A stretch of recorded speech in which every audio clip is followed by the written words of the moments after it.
In a dramatic legal maneuver that underscores the enduring tension between former President Donald Trump and the mainstream media, Trump has refiled a $15 billion defamation lawsuit against the New York Times and several of its reporters, alleging a coordinated effort to damage his reputation and sabotage his 2024 presidential campaign. The lawsuit, filed in the U.S. District Court for the Middle District of Florida in Tampa, also names Penguin Random House as a co-defendant, citing the publication of a book that Trump claims was part of a broader campaign to misrepresent his business record and personal character. This refiled complaint marks a significant escalation in Trump's ongoing battle with the press and reflects his broader strategy of using the legal system to challenge narratives he views as politically motivated and defamatory. The original complaint, submitted earlier in 2025, was an 85-page document filled with sweeping language, dramatic assertions, and lengthy tributes to Trump's accomplishments. It accused the New York Times of publishing two articles, one by Suzanne Craig and Russ Buettner, and another by Peter Baker, that portrayed Trump as a failed businessman and manipulative media figure. The complaint also targeted the book Lucky Loser: How Donald Trump Squandered His Father's Fortune and Created the Illusion of Success, authored by Craig and Buettner and published by Penguin Random House. Trump's legal team argued that these publications were not only misleading but intentionally timed to influence public perception during the 2024 election cycle.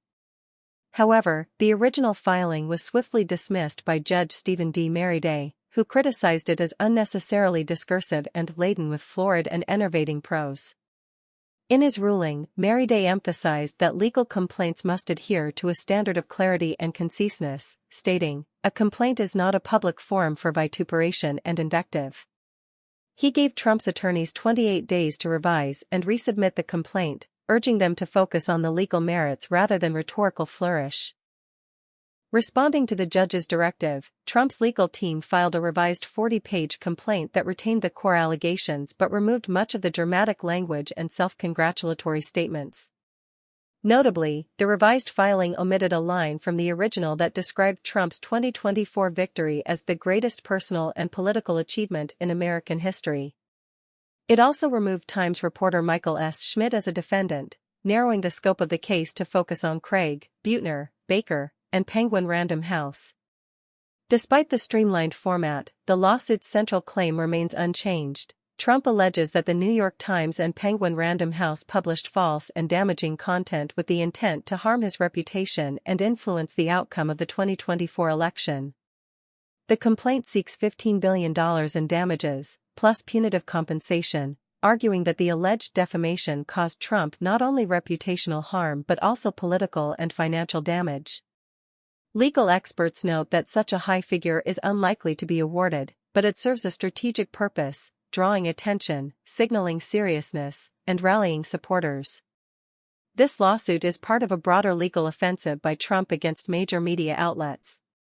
In recent months, he has pursued legal action against CBS News and ABC News, both of which settled lawsuits for $16 million each.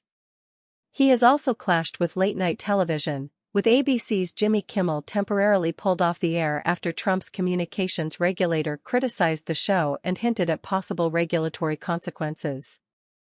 These actions reflect a broader campaign by Trump to challenge the media landscape and reshape public discourse, positioning himself as a victim of media bias and misinformation.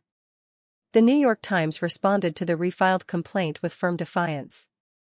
A spokesperson stated, "As we said when this was first filed and again after the judge's ruling to strike it, this lawsuit has no merit. Nothing has changed today. This is merely an attempt to stifle independent reporting and generate PR attention, but the New York Times will not be deterred by intimidation tactics." Penguin Random House, also named in the suit, has previously dismissed Trump's claims as meritless and did not immediately respond to requests for comment following the refiled complaint. Trump's legal team, however, remains resolute. President Trump is continuing to hold the fake news responsible through this powerhouse lawsuit against the New York Times, its reporters, and Penguin Random House, a spokesman said. The statement reflects Trump's broader narrative that he is being unfairly targeted by elite media institutions and reinforces his image as a fighter against misinformation and political bias. Defamation cases involving public figures face a high legal bar. Under the precedent set by New York Times Company v. Sullivan, Trump must prove not only that the statements were false but that they were made with actual malice, meaning the defendants either knew the statements were false or acted with reckless disregard for the truth. Legal analysts say the revised complaint may have a better chance of surviving initial scrutiny due to its more concise format and clearer allegations. However, proving actual malice remains a formidable challenge, especially when the defendants are journalists and publishers protected by strong First Amendment rights. Beyond the courtroom, the lawsuit serves a political purpose. It reinforces Trump's narrative that he is being unfairly targeted by elite media institutions and positions him as a fighter against misinformation.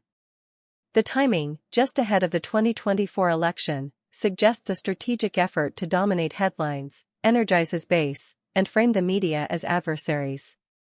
This strategy is not new. Trump has long used legal threats and lawsuits to challenge unfavorable coverage and shift public attention. Whether these lawsuits succeed or not, they serve to amplify his message and portray him as a victim of media bias. Trump's history with the New York Times is marked by confrontation. In 2021, he sued the paper over an article examining his finances. That case was dismissed, and Trump was ordered to pay the newspaper's legal fees. His 2020 campaign also filed a libel suit over an opinion piece, which was similarly thrown out. These repeated legal actions reflect a broader pattern: Trump's willingness to use the courts as a battleground for media accountability and political messaging. As the case moves forward, the legal community will be watching closely. Will the revised complaint meet the court's standards? Can Trump's team prove actual malice? And how will this legal drama influence the political landscape heading into the 2024 election? For now, the lawsuit stands as a bold and controversial statement, one that blends legal strategy, political theater, and media warfare into a single, high-stakes confrontation.